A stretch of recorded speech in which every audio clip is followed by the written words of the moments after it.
안녕하세요. 골드만삭스입니다. 오늘은 조선 왕조가 1392년에 설립이 됐죠. 그 조선 왕조가 설립한 사람이 이제 태조 이성계인데, 태조 이성계를 도와서 조선 왕조를 처음에 설계를 하고 확립을 한 사람이 정도전, 호는 삼봉이죠. 삼봉 정도전에 대해서 알아보겠습니다. 삼봉 정도전은 1342년에 태어나서 1398년 56살에 사망한 걸로 되어 있습니다. 태조 이성계의 오른팔이고 조선 건국의 1등 공신이 되겠습니다. 조선 초의 최고의 권력자가 되겠습니다. 조선 건국의 이념을 만들었고 모든 체제를 정비를 했고 법과 제도를 완비를 하고 한양의 조선의 왕궁 설립도 뭐 한양의 뭐 도성 이제 사대문이라든가 이런 거 이제 다 이제 그 정도전이 모든 거를 다 주관을 해서 처리를 했다가 1398년에 56살 때 제1차 왕자의 난으로 인해서 태조 이성계의 다섯째 아들인 이방원이 이제 왕자의 난을 일으키면서 그때 정도전이 이제 처형이 되죠. 그래서 이제 그때 이제 이방원한테 죽었습니다. 그래서 조선 왕조 500년의 기틀을 마련한 사람이 바로 정도전이 되겠습니다. 정도전과 이제 고려 말의 충신인 정몽주, 그다음에 이제 이성계의 측근들인 권근, 하륜, 이숭인 뭐 이런 조선 초기의 개국공신들이 플러스 이제 정몽주 같은 이제 고려말 충신 뭐 이런 사람들이 전부 다 고려말의 대학자인 성균관의 대사성, 성균관 대사성이면 이제 성균관이 이제 그 당시에 뭐 서울대 정도 되는 거죠. 가장 이제 최고의 이제 학문 기관이면서 또 교육기관인 성균관의 최고의 학자, 최고의 지지를 받고 민중들로부터 존경을 받는 유명한 최고의 학자인 모곤 이색 선생님의 제자가 전부 다 이 사람들이 되겠습니다. 모곤 이색 밑에서 공부하고 배운 사람들이 다 정몽주, 정도전, 뭐 하륜, 뭐 권근, 뭐 이런 아주 훌륭한 정치가들로 나중에 이제 태어났다. 그래서 모곤 이색 선생이 존경받는 분이다 이렇게 되어 있습니다. 1360년에 이제 정도전이 18살 때 이제 진사시 과거에 합격을 하고 성균관에 들어가서 이제 공부를 하게 되겠습니다. 1363년 21살 때 문과 동진사에 또 과거에 급제를 해서 벼슬길에 이제 나가게 되겠습니다. 하지만은 1365년에 23살 때 공민왕, 고려 말에 이제 공민왕이죠. 고려 말의 왕들이 이제 제일 이제 크게 볼 수 있는 게 공민왕. 공민왕이 이제 그 다음에가 공민왕의 아들인 우왕.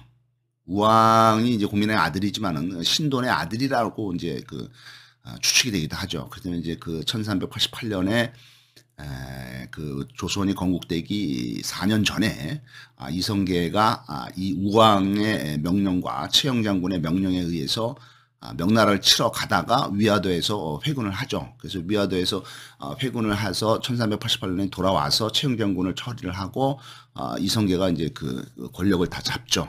권력을 다 잡고 나서는 이성계가 이제 우왕을 신돈의 아들이라고 공민왕의 아들이 아니고 정통파가 아니라는 어떤 명분을 내세워서 우왕을 폐지를 하고 창왕을 내세웁니다. 그래서 창왕을 내세우면서 완전히 왕은 꼭두각시가 되고 이제 이성계가 뒤에서 모든 권력을 쥐게 된 거죠. 그래서 이제 공민왕 다음이 우왕 다음에 이제 이성계가 이제 옹립한 사람이 창왕, 또 이제 창왕도 폐위를 시키고 그다음에 이제 옹립한 사람이 공양왕. 공양왕이 이제 마지막 왕이고 그다음에 공양왕도 폐위를 시키고 이성계가 이제 직접 이제 자기가 이제 왕이 되면서 역성혁명, 그러니까 성이 달라진 거죠. 그러니까 이제 고려는 이제 왕씨들의 나라였고 조선은 이씨들의 나라니까 이제 역성혁명을 일으키면서 이씨조선이 1392년에 창립이 됐다 이렇게 됐습니다. 아무튼 23살 젊은 나이에 고려 말에 이제 공민왕이 중이죠. 신돈을 중용을 하자 여기에 실망을 해가지고 고향으로 내려가서 은둔 생활을 하게 되겠습니다. 1370년에 28살 때는 부모의 3년상을 마치고 다시 이제 관직에 복귀를 합니다. 그 당시에는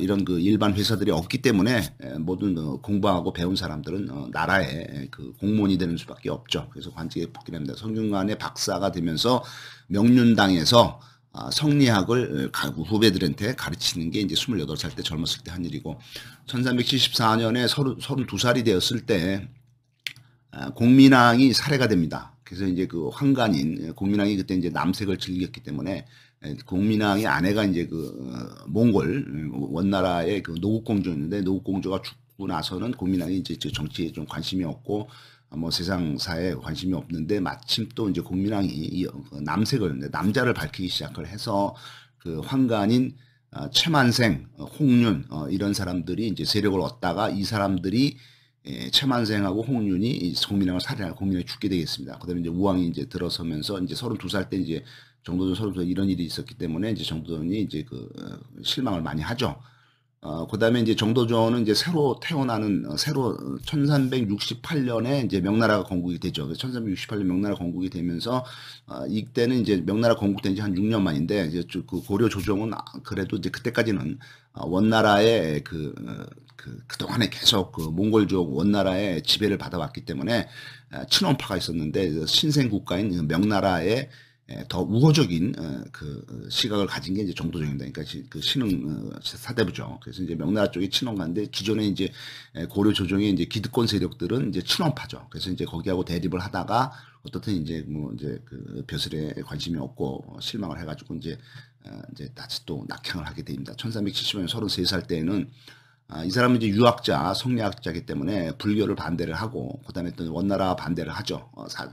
하던 그 정도전이 그 당시에 이제 조정의 그 권력자가 기득권 세력인 이이님이라는 사람이 있었는데 이이님이 이제 좀 미워했죠. 그래서 이제 유배를 가게 됩니다. 1377년 35살 때 이제 2년 동안 유배 생활을 하다가 유배에서 풀려나서는 이제 벼슬을 안 하고 전국을 유람하면서 결국에는 이제 삼각산에 이제 자기 집이 있었는데 이 옛집에 돌아와서 이 삼각산에서 자기의 그 어떤 누각 조그만 집이죠. 삼봉제를 짓고서 여기서 이제 후배들의 학문과 교육에 힘쓰게 됐습니다. 1383년에 이제 41살 때, 그러니까 뭐 젊었을 때 뭐 특별한 벼슬도 못하고 이리저리 이제 우왕좌왕하고 뭐 이제 지내다가 41살이 되면서는 이제 뭔가 새로운 자기의 앞길을 개척하기 위해서 여러 가지 정치 상황을 살펴다 보니까 저쪽에 함경도 함흥 쪽에 있는 이성계라는 사람이 아주 군사력도 막강하고 또 뭐 정직하고 또 뭐 아주 충직하고 뭐 아주 좀 존경할 만한 군인이라고 판단이 돼서 41살 때 1383년 그러니까 조선이 1392년에 건국되니까 조선 건국 한 10년 전에 41살이 되었을 때 정도전이가 이제 함경도의 함흥에 있는 동북면 도지휘사인 이성계를 찾아가겠습니다. 그래서 이제 이성계하고 이리저리 얘기를 하면서 새로운 나라, 새로운 정치 이런 거를 한번 해보자. 자기가 이제 문관이니까 여러 가지 정책이라든가 이런 지혜를 좀 내서 이성계를 보좌를 해주겠다. 이성계한테 이제 은근히 이제 혁명을 이제 부추기는 거죠. 그래서 새로운 세상을 만들어 보자. 지금은 이제 고려만은 썩었다. 이런 얘기입니다. 그래서 이때까지 거의 한 10년 이상을 백수로 지내다가 이제 이성계를 만나서 이제 새로운 길을 찾게 된 거죠. 이성계를 만나서 정사를 논의하다가 역성혁명론자가 됩니다. 이성계 군사들이 이제 상당히 정비가 잘 돼 있고 엄격한 군령이 있고 그다음에 무기도 잘 정비가 돼 있고 그다음에 훈련도 열심히 하고 하면서 아주 제대로 된 군사력을 보고 이성계 이 사람이면은 정치도 잘하겠다 이렇게 이제 믿고 따르게 된 거죠. 1384년에 이성계를 만난 지 1년 만에 42살 때 이제 이성계는 그래도 이제 중요한 군사의 사령관이기 때문에 이성계가 이제 추천을 해주고 좀 뒤에서 밀어줘가지고 다시 이제 관직에 복귀를 하게 되었습니다. 그다음에 이제 성절사인 정몽주를 따라서 서장관 그러니까 바로 이제 밑에 부하죠. 서장관으로 따라가서 명나라에 가서 그쪽에서 어떤 외교적인 일을 처리를 하게 되겠습니다. 1386년에 44살 때는 남양부사로 해서 어떤 지방의 이제 소도시를 이제 관리를 해보는 거죠. 어떤 뭐 이제 지금으로 말하면 이제 시장이나 군수 뭐 이런 역할을 하면서 이제 행정에 대해서 또 공부를 합니다. 그다음에 이성계가 이제 계속 뒤에서 좀 또 추천을 해주기 때문에 성균관의 대사성인 성균관 대사성이 좀 서울대 뭐 총장 뭐 이 정도가 되겠죠. 1388년 드디어 46살 때 이성계가 위화도 회군을 하면서 돌아와서 개경에 와서 최영 장군을 처형을 하고 그다음에 이제 우왕이 이제 꼼짝을 못하죠. 이제 군사력을 이제 이성계가 다 갖고 있으니까 그래서 정권을 잡고 권력을 잡게 되면서는 높은 벼슬인 밀직부사가 되게 돼 있습니다. 그다음에 이제 이 정도전이가 이성계의 신복인 다른 신하들 조준, 남운, 윤소종 뭐 이런 사람들과 함께 전제 계획을 착수를 합니다. 그래서 토지 계획을 통해서 여기서 이제 재정을 이제 돈을 확보를 해야죠. 돈이 있어야 정치를 하든 군사를 하든 하니까. 그래서 이제 그 조선시대만 해도 이제 농사 짓는 나라였기 때문에 돈을 이제 하는 게 이제 주로 이제 농업이니까 토지 개혁, 토지 개혁이나 전제 개혁 이런 걸 통해서 자기 쪽으로 이제 그 수입이 들어올수록 좀 정비를 해야 돼. 조세제도하고 토지제도를 정비를 하게 되겠습니다. 정몽주 이제 정도전이는 이제 정몽주와 이성계와 같이 그 뜻을 모아서 우왕을 이제 폐위를 시키고 고된 창왕 폐위시키고 공양을 받는다.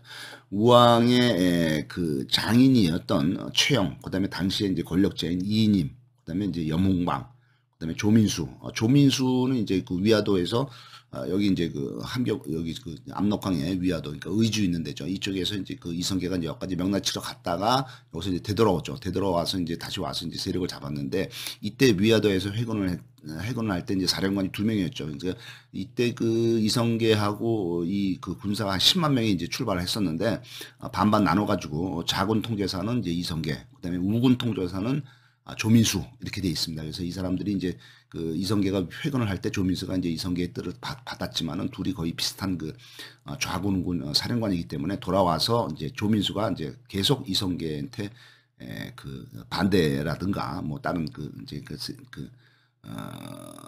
반대 의견을 펼치죠. 그래서 이성계한테 대항 세력 때문에 결국에는 한 1, 2년 지난 다음에는 결국에는 이제 이성계한테 이제 그 팽당하죠. 그래서 이제 뭐 유배가고 뭐 그러다 보면 나중에 이제 뭐 조민수는 죽게 되겠습니다. 아무튼 그래서 이 그 반대 세력들 최영, 조민수, 뭐 우왕, 뭐 그다음에 그 당시 권력자 이인임, 염홍방 이런 세력들이 다 척결이 되면서 이성계 세력이 이제 그 권력을 잡게 되는 거죠.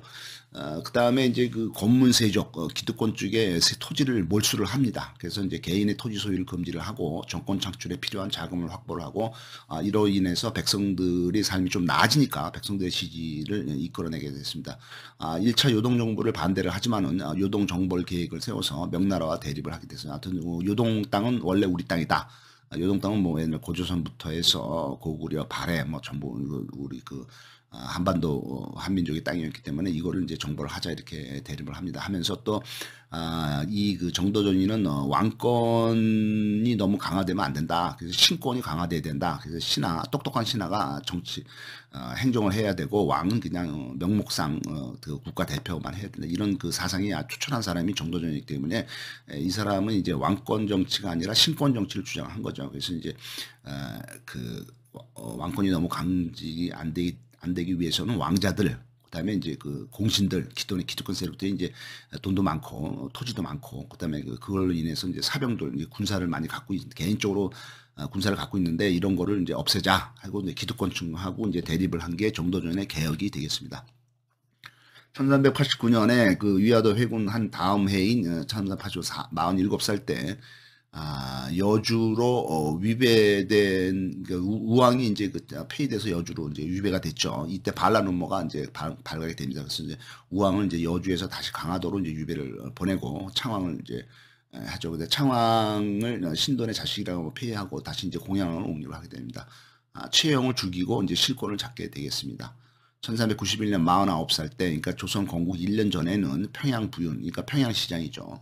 그다음에 이제 평양 부윤이었지만은 이때 이제 무슨 사건으로 인해서 이제 이성계가 이제 어디 가서 이제 그 다리 말에서 떨어져서 개경에 못 오고, 저쪽에서 이제 해중가 뭐 어디에서 이제 못 오고 이제 누워 있었을 때 같은 이성계하고 같이 최고 권력을 가지고 있었던 문화시중, 고려 말의 최고의 권력자가 문화시중이죠. 그러니까 이제 문화시중이 이제 지금의 국무총리격인데, 그때 이제 그 문화시중을 공동으로 하고 있었어요. 그래서 이성계하고 정몽주하고 둘이 공동으로 하고 있었는데, 이성계가 이제 외지에 나가서 그 외지에서 그 명나라 사신을 뭐 맞으러 갔다가 말에서 사냥을 하다 말에 떨어져 가지고 멀리 지방에서 이제 누워 있는 동안에 같은 공동 문화시중인 정몽주가 탄핵을 해서 이성계파를 다 몰아내려고 탄핵을 해서, 이때 이제 정도전도 여기에 포함이 돼서 탄핵을 받고 나주, 봉화 이런 데로 유배가 되고 삭탈관직이 돼서 평민이 되겠습니다. 이게 조선 건국 1년 전이죠. 그러니까 시련이 온 거죠. 바로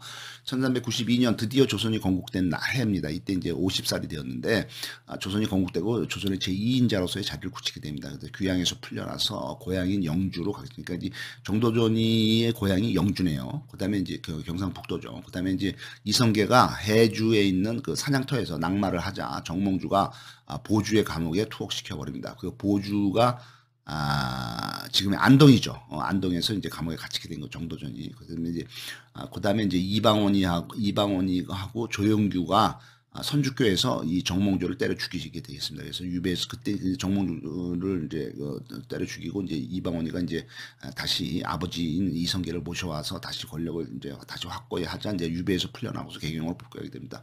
조선이 건국이 되자 최고 높은 벼슬인 문화시랑 찬성사 등의 이제 궁극의 요직을 맡아서 권력을 장악하면서 조선 건국 개국의 1등 공신이 되겠습니다. 또는 이제 요동정보를 반대를 하지만은 요동정벌 계획을 세워서 그 신흥 명나라하고 대립을 하게 됐습니다. 명실상부한 조선의 2인자가 되어서 정치, 경제, 군사, 행정, 외교, 교육 등 조선의 모든 문물 제도와 국책을 제도, 법과 제도를 그 결정을 하고 정비를 하게 되겠습니다. 조선의 건국의 기틀을 튼튼하게 잘 만들었죠.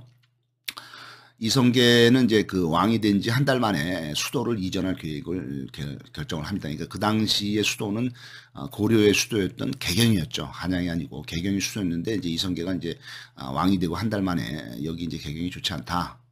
딴 데로 수도를 옮기자 하면서 이제 그 찾았던 것이 계룡산으로 생각을 한 거죠. 그래서 계룡산으로 이제 그쪽으로 이제 천도 계획을 준비를 합니다. 하지만은 이제 정도전이 이제 반대를 하고 계룡산은 취소가 되고 새로운 수도를 물색을 하다가 이제 한양 지금의 서울로 결정이 된 거죠. 그 조선이 건국된 말 1392년 11월에는 드디어 최고 권력자인 영의정이 되겠습니다. 1394년에는 이제 조선이 건국된 지 2년 후죠. 이때 52살 때 드디어 이제 수도를 개경에서 한양으로 천도를 하게 되겠습니다. 정도전은 그 당시에 이제 그 태종 이방원이는 그 이성계의 다섯 번째 아들이고 그 이제 엄마는 신의 왕후 한씨였는데 이 사람은 이제 일찍 죽었고 엄마가 죽었죠. 그렇지만 이제 이성계의 두 번째 마누라가 신덕 왕후 강씨인데 이 신덕 왕후 강씨가 낳은 아들이 두 명인데 이방번이하고 이방석입니다. 근데 이제 그 중에서 제일 나이가 어린 10살짜리 이방석 제일 막내인 이방석을 왕세자로 이제 그 태조 이성계가 지명을 합니다. 그걸 이제 마누라가 20살이나 어린 그 신덕 왕후 강씨가 백연머리 송사로 해서 자기의 막내 아들을 이제 왕세자로 해서 다음 왕으로 이제 그 결정을 한 거죠. 이거에 대해서 이제 반발을 한 게 이제 먼저 번에 첫 번째 아내인 신의 왕후 한씨 아들들이 이제 반발을 하죠. 그 중에서도 특히 다섯 번째 아들인 이방원이가 특히 이제 불만이 많습니다. 그러면서 이제 결국에는 이방원이가 왕자의 난을 일으켜서 그 이제 그 이방석이를 제거하고 그다음에 이제 이방석 파인 정도전이도 이제 제거를 하죠. 그래서 아무튼 이 정도전이는 이방원 파에 가지는 않고 그다음에 이제 왕세자로 책봉이 된 신덕 왕후 강씨의 아들인 이방석이를 지지를 하죠. 그러니까 반대편에 이제 줄을 선 거죠. 그다음에 이제 그 왕이 아니라 그 재상 영의정 이런 그 똑똑한 사람들이 나라를 이끄는 그런 왕도 정치, 재상 정치 이런 정치를 꿈꾸게 되겠습니다. 신권 정치죠. 1396년에는 조선이 건국된 지 4년 만에 54살 때 11만 명을 동원을 해서 사람들을 많이 동원해서 이제 한양으로 이제 이주를 하면서 한양에 이제 도성에 이제 공사를 완료를 하고 한양을 천도하게 됩니다. 그 당시에 그 이성계의 책사인 무학대사는 인왕산을 주산으로 하고 좌청룡으로는 북악산, 우백호로는 남산 이렇게 해서 서울을 하자 이렇게 이제 주장을 하지만은 그 의견은 이제 폐기되고 대신 정도전의 의견은 한양이 북악산 아래에다가 정궁을 짓는 걸로 돼 있습니다. 그래서 이제 그 북악산 밑으로 한 걸로 돼 있죠. 문제는 무학대사는 이제 인왕산을 이제 주장을 했던 거고. 그래서 이제 이거 이제 그 한양을 이제 건설을 하면서 도성의 8문을 완성합니다. 그래서 동대문이 흔인문, 서대문이 돈의문, 그다음에 이제 북문이 숙정문, 남이 이제 숭례문 이렇게 됐습니다. 여기 남쪽에 이게 숭례문, 그다음에 이제 그 서쪽이 돈의문, 서쪽이 돈의문, 그다음에 동쪽이 흔인문, 그다음에 이제 북쪽이 숙정문.